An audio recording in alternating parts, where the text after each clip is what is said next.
Hi everyone, my name is Suzanne and I'm a Chinese metaphysics master in Hong Kong. Today I'm gonna continue with my fourth part of the 36-part series about Sun Tzu and the art of war and the 36 war stratagems that he writes about in his book. Now, the art of war originally was written to give the emperor of China options in a war, in an actual war scenario, how to battle the enemy.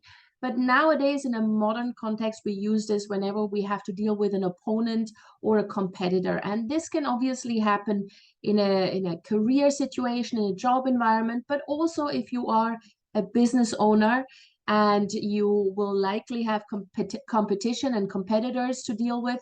So in a case like that, you may want to use Sun Tzu's 36 strategies to overcome competition and opponents. Now, the 36 stratagems or strategies are also related to your Bazi chart. And so when you are in an adversary situation, you don't need to use all 36 strategies at the same time. That would be way too much. You pick the one that is most suited to the situation, and most importantly, pick the one that you have affinity with. And once you pick a strategy that you personally have affinity with and that comes very easily to you when it comes to implementation, you will likely overcome your opponent and be much, much more successful. Now, we know which one of the strategies are best suited to us by looking at our Bazi chart. And for this, obviously, as always, we first need to actually plot our chart. You can go to this link here.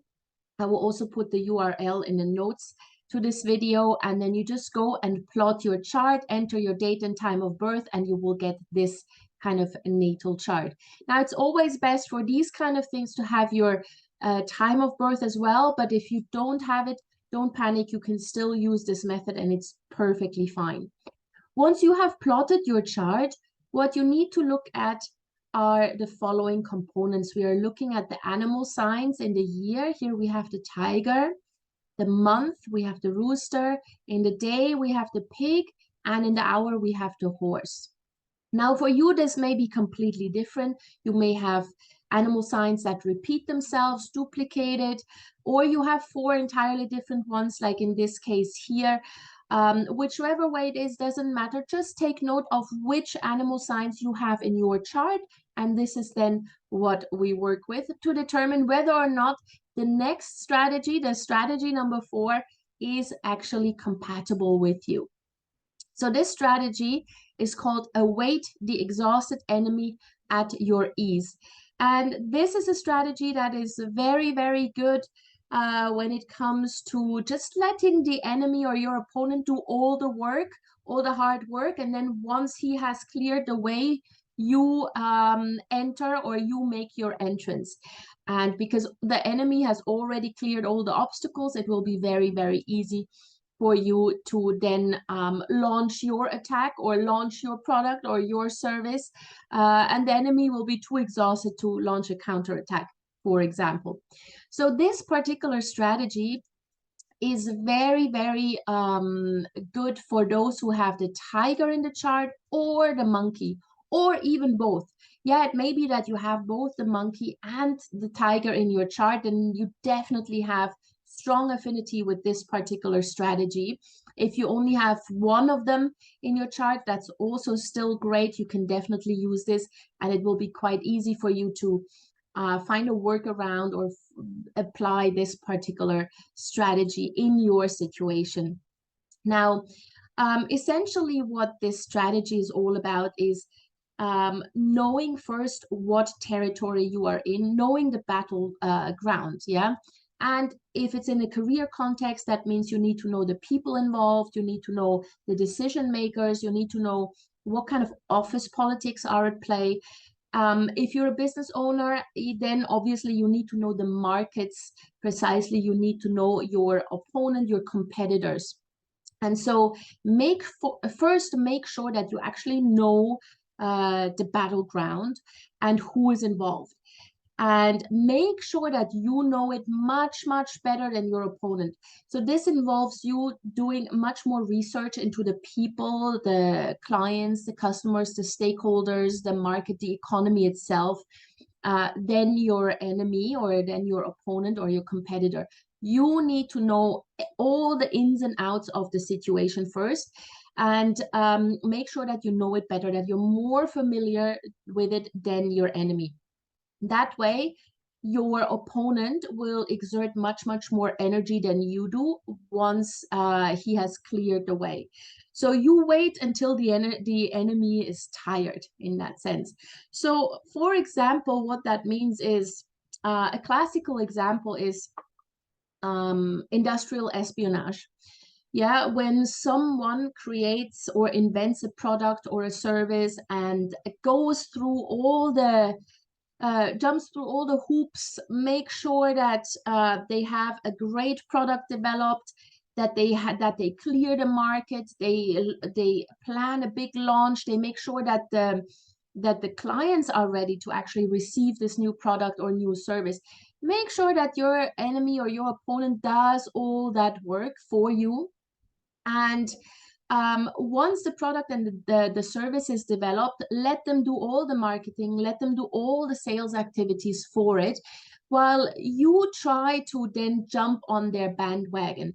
So industrial espionage, obviously it's not something great, and I'm not going to suggest that you do that, but it is a classic example of this particular strategy where you let the enemy develop something and then you just steal their trade secrets and launch it yourself. That way, you don't have to do all the hard work, all the hard labor. You just basically take advantage of what the enemy has already developed.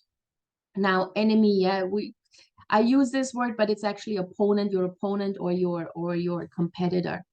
Now, it's also a strategy that you can see employed a lot in fake products.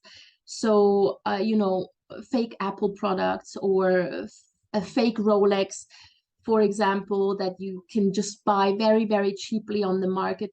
So the name recognition is there and the look and feel is there, but obviously it's a fake product. So the opponent, which in this case is the real brand, is the one who did all the work, and then you just copy and you offer it at a cheaper price to a bigger client pool. Yeah, because not everybody can afford an actual Rolex, for example, but if you just sell it for cheap, everybody suddenly can afford it.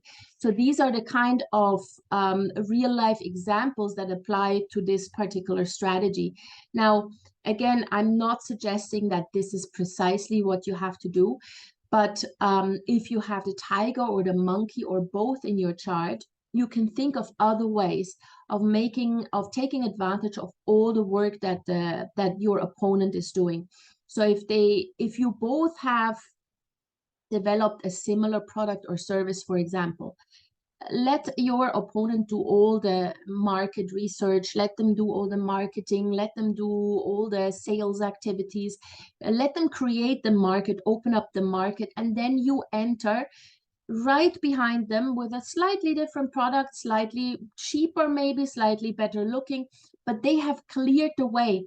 And so you can enter much, much easier while your opponent is basically exhausted, is tired, has spent all their money and all their resources on entering the market.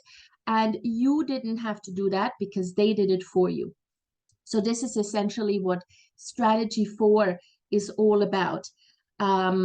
And again, if you have the tiger or the monkey in your chart, then you have much better affinity than anybody else when using this particular strategy. All right, I hope this helped a little bit. I hope this explains how you can use this in your particular circumstance. Again, this is mostly for business owners or for those who are in a career that is very, very competitive.